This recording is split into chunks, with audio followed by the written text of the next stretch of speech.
Hi, good morning, good afternoon, good evening, wherever you are. So I'm back with a new topic, friendship with machine. Before we get into why this friendship with machines, let's look at why it is required. This is a typical bathtub curve. This is known as bathtub curve. Whenever we get a new machines, new equipment, the initially that's a teething problem. There is a little bit of high failure rate, but which comes down quickly once the machine is set. And that's where this portion comes.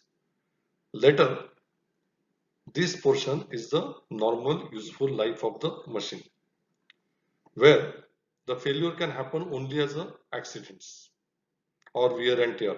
But as we are using the machine, as we are using the equipment, the wear and tear continues. And at one point of time, the machine becomes too old that failure rate starts getting higher, and which is the phase 3 of the machines. This is a this phase. So with the time, the whole focus has to be how we can extend the useful life. That's the phase 2. The life of the machine which we are using, it could be any machine. The life of the machine which we are using has to give us the maximum service, then we have to extend the useful time of the machine. Machine will become old one day, and it's not only related to industry. Even the machines which we use into our household is applicable to everything. Generally, what happens? Everybody knows this is iceberg. In the iceberg, only this upper portion is visible to us. Either we are in a ship or we are looking from outside. This portion is not visible. And whenever machine fails, we only know the machine has failed. The equipment has failed to perform, and this is only the tip of the iceberg, which is visible. There could be lot of other causes which is not visible to us, which could be minor machine defects, which generally gets unnoticed because this could be general wear and tear. This could be some contamination from the outside, some loosening of some parts, nuts, bolts, some corrosions, some deformation, some cracks into the things, some vibrations, anything which is less visible. But this, the bottom part of the iceberg which is seen here, is actually causing the failure of the machine, which is visible to us, and the other part is not visible to us. Generally, in an industry, what happens is that 46% of the total maintenance is a reactive maintenance, which is accident maintenance. The machine stops and it's repairs, and that maintenance is taking almost 46 to 50%. These figures are come from somewhere. 40% is a preventive maintenance, which is a scheduled maintenance, but predictive maintenance is very less, could be 14%. What that we predict what could go wrong with the equipment. The best could be the predictive maintenance should be 50%, 25% should be preventive, and only 25% could be the accident which might happen in the working time. So why this friendship is machine? Just let's look at one simple example. We drive our vehicle. Somebody drives car, somebody drives bike. Maybe we keep the driver to drive our vehicle. If suppose we do not clean it, we do not wash it, we don't know the basic maintenance of it, we don't understand our own equipment, our own car, what will happen? The breakdowns will increase and the useful life of the car will reduce.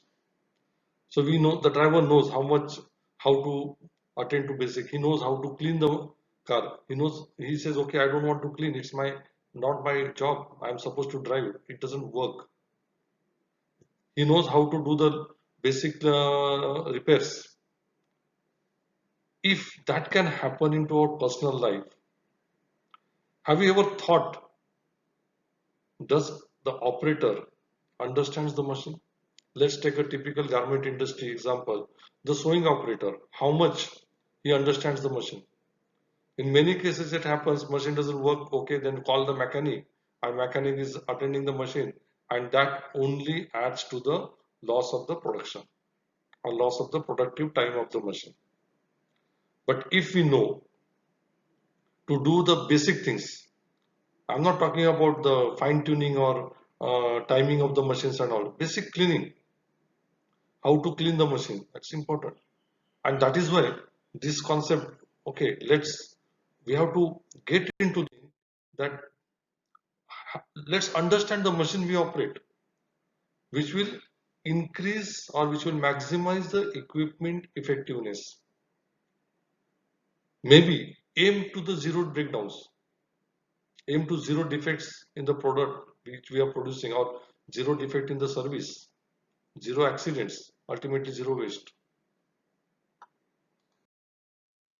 So this concept is a paradigm shift concept which comes from a TPM tool called Jishuhosen. Typically the operator says, okay, I use the machine or I use the equipment, and maintenance is there who says, okay, I maintain the machine and I fix the machine.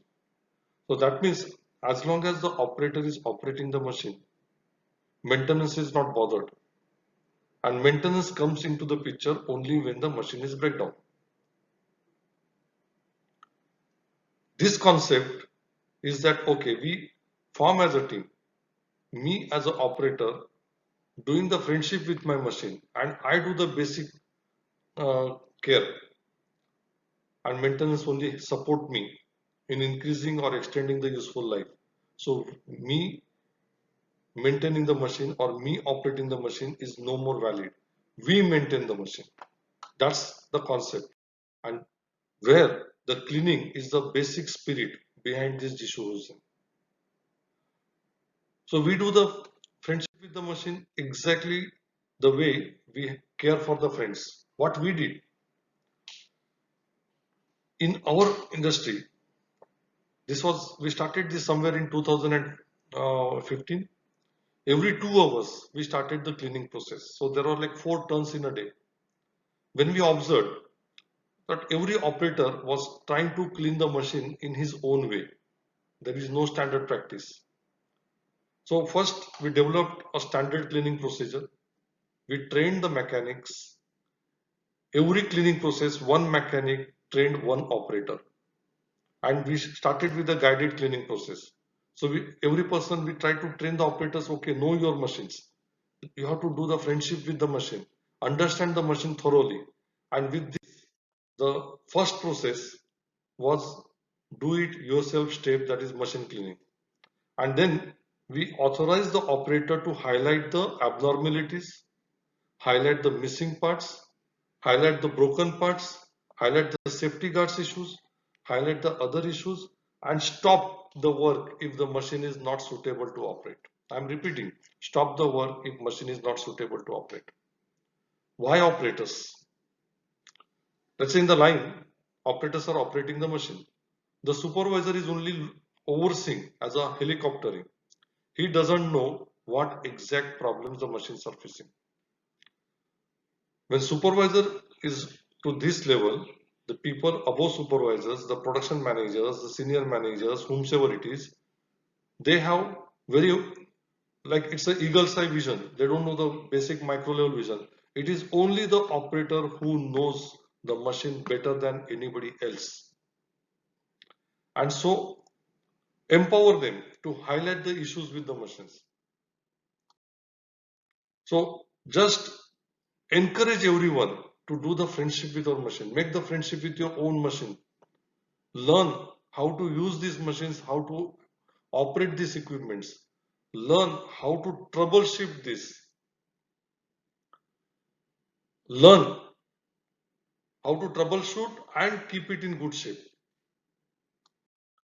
When we started this, after 1 month, look at the impact. The impact was we had total 5 production units, 77 mechanics which we trained first into standard cleaning process, and those mechanics in turn trained 1596 operators, 171 other guys, total 1800 people. In another factory we had 2 units, similar operation, 388 people were trained, and overall we could identify and highlight 482 issues.